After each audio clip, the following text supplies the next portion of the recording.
Too many tests. That's what this hour's newsmaker has been hearing from his constituents as Florida schools debut a new set of standardized tests this spring. Here to discuss the state of Florida education and what changes may be coming to the classroom is this hour's newsmaker, State Senator Bill Montford, Democrat representing parts of 11 North Florida counties. Busy guy. So first of all, welcome to the program. Good to have you here. What about this testing and the fact that you believe that there's just too much testing in Florida schools? First of all, thank you for the opportunity to be here because this is certainly a statewide issue. And I believe there are too many tests, but that viewpoint is shared throughout the state, not just in North Florida, but South Florida as well. And if you look at the concerns that have been expressed, and they've been expressed by students and teachers, superintendents, school board members, parents, and I think it's time that we take a look at where we are today. But I think to do that, then let's look at where we came from where we came. We started on this journey 15 years ago. High levels of accountability, high standards, all of which I support, and those in the schools support it as well. We believe in tests, we believe in assessments, but the point we're at today, though, is we've had too many good things piled on at one time. We have too many tests. It's real simple. Too many tests. Students are over-tested. Teachers are burdened. We've got to make a change. Well, you know, I hear that from my own kids that go to school in public schools in Florida, that they get tested all the time. You have a bill, Senate Bill 774, which would restrict the amount of hours that a school could use to give out tests, I think at 5%. Do you think that will be well received? Well, actually, my bill doesn't address the 5%.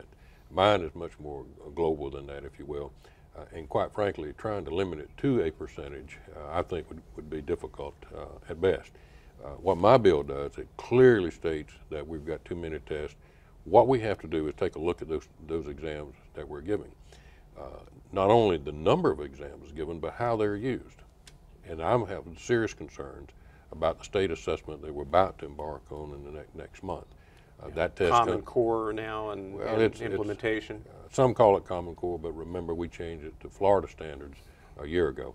But call it whatever you want to call it. We have an exam that's coming in. I have serious reservations about the exam itself, and serious reservations where the school districts are ready from a technological standpoint to administer the exam. And what about the teachers and how they are evaluated? Let's remember that teachers' evaluation now, 50% of it is based on how well their students do in class.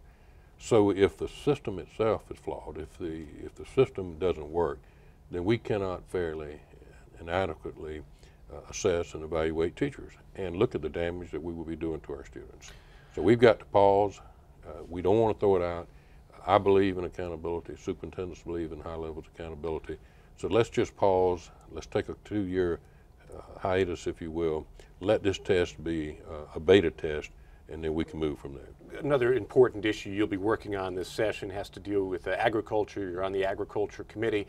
There's something called citrus greening, which has become a major factor in Florida's cash crop and doing a lot of damage. And this is going to be a point of contention for you guys this session. Yes. As chair of the Senate Ag Committee, I've talked to the members. We're going to focus on citrus greening this year. Our citrus industry is on the verge of collapse, quite frankly. It's a serious, serious issue. It's one of the most serious issues our citrus industry has faced in history. We've got to step up as a state, we've got to step up as a country, and we got to address the issue. The citrus greening issue moved to Texas and to California in a period of a year.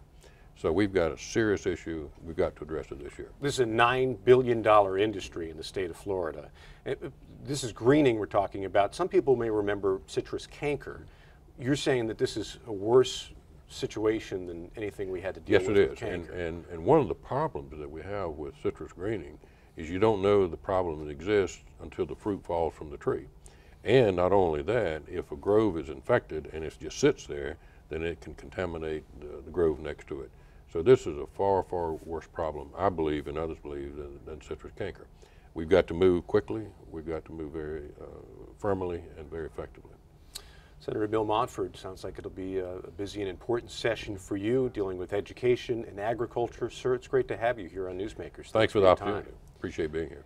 And this hour's Newsmaker has been Senator Bill Montford. I'm Phil Latzman, and we thank you for watching.